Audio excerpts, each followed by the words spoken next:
ángulos, pero casi siempre ha sido un aspecto político, si es que se debería llevar a cabo o no, si es que las bancadas de repente podrían realizar algunas reformas políticas previas, pero para enfocarnos en el tema técnico, que también es sumamente importante, estamos con Michel Samaniego, él es exsecretario general del Jurado Nacional de Elecciones. Buenas noches, señor Samaniego. Buenas noches, muchas gracias por la invitación.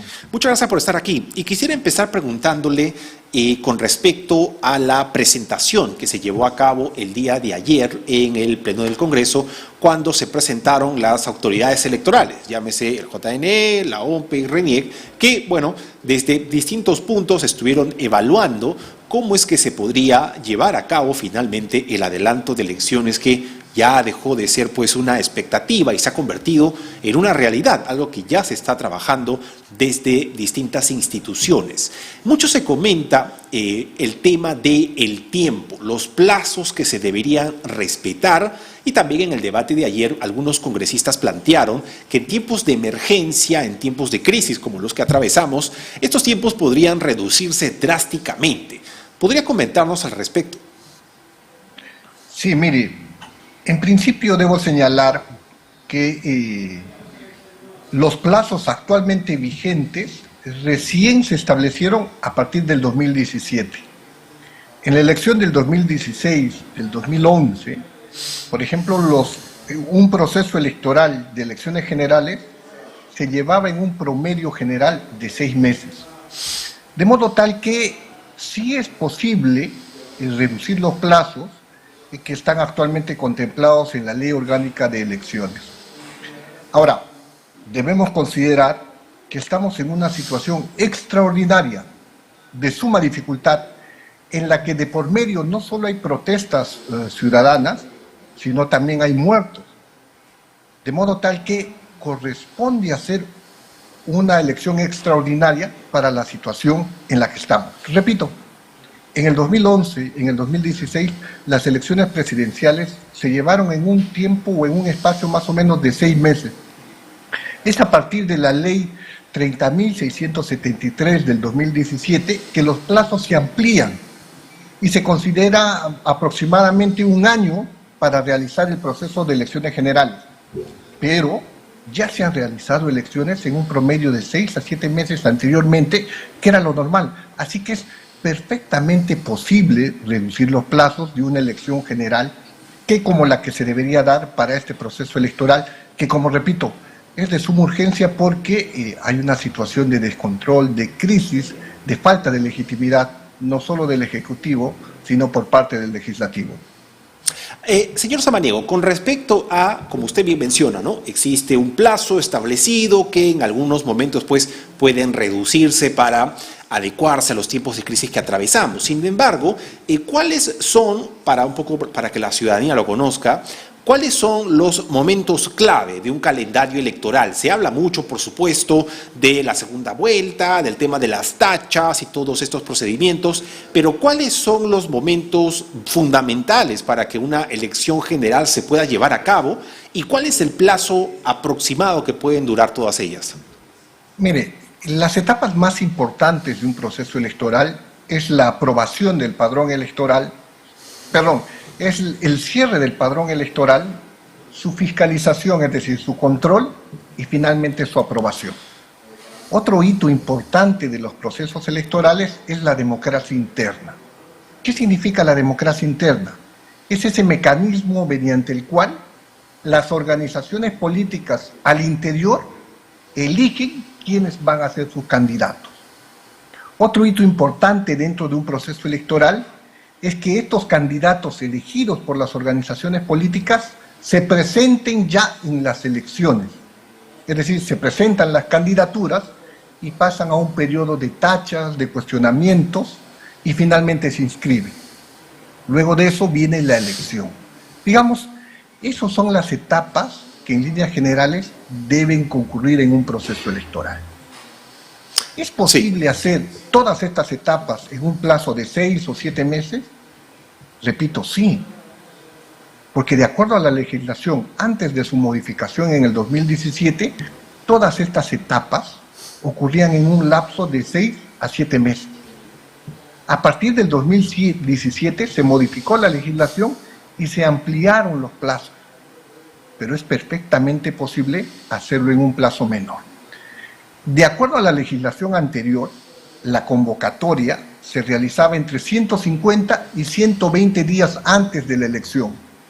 De acuerdo a la legislación actual, se realiza de 270 días antes de la elección. ¿Hay algún impedimento para regresar a la legislación electoral dada la circunstancia, regresar a la legislación anterior dadas las circunstancias? Me parece que no.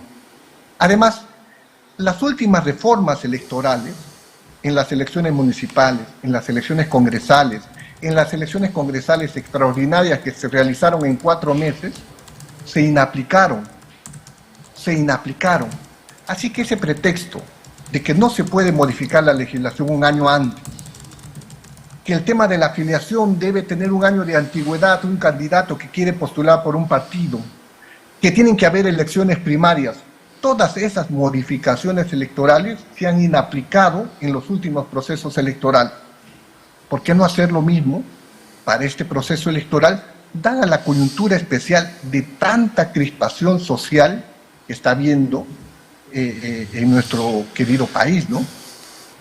Otra cosa que ha sucedido en el debate de ayer fue que, no sé si tuvo la oportunidad de escucharlos, algunos congresistas prácticamente dijeron, para ponerlo en sencillo, ¿no? Si nosotros estamos dispuestos a hacer el sacrificio de renunciar o de colaborar un poco con el adelanto de elecciones, que de alguna u otra manera significa la salida de ellos mismos, las autoridades electorales, llámese el presidente del Jurado Nacional de Elecciones, el jefe de la OMPE, etcétera, etcétera, también deberían dar un paso al costado por todos estos cuestionamientos que terminaron siendo infundados, que apuntaban hacia un supuesto fraude en las elecciones del 2021. Usted, como experto en estos temas, ¿cómo calificaría el desempeño de las autoridades electorales, no solamente en las elecciones que acaban de pasar, sino puntualmente en el proceso del 2021? ¿Cree que coincide de repente con los congresistas que señalan algunos cuestionamientos o cree que fue un desarrollo limpio, transparente y adecuado? Bueno, yo desde un punto de vista técnico discrepo completamente con la opinión de ese señor congresista. Uno puede tener discrepancias con las decisiones jurisdiccionales del Jurado Nacional de Elecciones, pero me parece que dentro de los cánones de un proceso electoral, las últimas elecciones generales y las elecciones regionales y municipales se llevaron dentro del marco de la legalidad y dentro de lo que marcaba la ley. Claro que ahora pueden surgir críticas, discrepancias, pero generalmente quien pierde en un proceso electoral es quien generalmente critica más. Yo no podría decir que en las elecciones generales o en las elecciones municipales pasadas se produjo un fraude. Yo estoy en contra completamente de esa opinión. Que los titulares del OMPE, del RENIEG y del jurado tengan que renunciar como una especie de sacrificio, me parece una cosa que no tiene cabida porque son órganos técnicos. En cambio, el Congreso de la República es un órgano político, de representación política. Y entonces la legitimidad de los miembros del Congreso de la República está completamente disminuida. La sociedad, los ciudadanos, exigen un proceso electoral y lo más conveniente en esta situación es que se adelante el proceso electoral y se elijan nuevas autoridades. Finalmente, señor Samaniego, en el debate del día de hoy ha llamado mucho la atención, observando, analizando un poco las votaciones, ¿no? Por un lado tenemos a Fuerza Popular, una bancada que todos hemos sido testigos de cómo durante los últimos meses se han opuesto, no han estado de acuerdo con el adelanto de elecciones. Sin embargo, el día de hoy han terminado votando en bloque a favor. Y hay quienes interpretan esta votación como que Fuerza Popular es plenamente consciente de que en temas electorales, en temas de inscripción, en temas partidarios, etcétera, etcétera, ellos se encuentran en ventaja, ya que otros partidos pues presentan distintos problemas. Tenemos, por ejemplo, a Perú Libre, que ha perdido buena parte de su bancada, podría terminar perdiendo su inscripción. ¿Qué tan cierto es esto? ¿Cómo observa usted el estado partidario, por así decirlo, de todas las bancadas que muy probablemente participen en el próximo proceso electoral. Bueno, en realidad los partidos políticos, en términos técnicos, podríamos decir, son partidos electorales. Es decir, se juntan para un determinado proceso electoral y concluido el proceso electoral, la bancada se desentiende completamente del partido. La mayoría de partidos están en problemas, no solo legales, sino de representación, porque no tienen cuadros, porque tienen discrepancias, etcétera, etcétera. Probablemente sea cierto que el partido fujimorista tenga cierta ventaja en relación a otros partidos, porque, digamos, en términos legales tendrían más en orden y más expedito su situación para participar en un proceso electoral, en un eventual proceso electoral que podría venir. Pero, dada la circunstancia, la situación no ha venido del partido fujimorista, ha venido de una situación en la cual el presidente de la República ha llevado la soga, ha llevado la banca y se ha colgado. Y como consecuencia estamos en esta situación de desconcierto. Entonces, me parece que pese a que existen una serie de problemas técnicos, tiene que darse una salida a la situación en la que estamos, tiene que producirse un proceso electoral a fin de darle una solución viable al problema en el que estamos.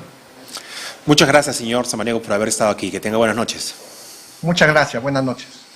Vamos a una pequeña pausa y regresamos.